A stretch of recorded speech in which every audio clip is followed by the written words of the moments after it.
ما يروى القلب النظافي في محفل ما يجمع الأهل الجود اللي وفاهم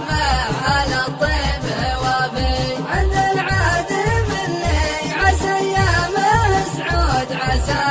يبطي في الزمان تعافي ما دام أبو خالد مع الوقت موجود فأنا بخير ولا علي خلافي شيخنا صعبة المواقف مرصود ما هو بشيخنا السعة والعوافي معرف الخالين وموسد جدود سمو الجمهور اللي ولدهم سنافي خواره أهل الطيب مما ضيعه الجبر العشر وأهل القلب النظافي بيض الفعون اللي له العالم مشهود بن جبيرنا المسمى وكافي وابوها بن فيصل سعد كل مضغوط شيخ شهر يوم المواقف تشافي وقفته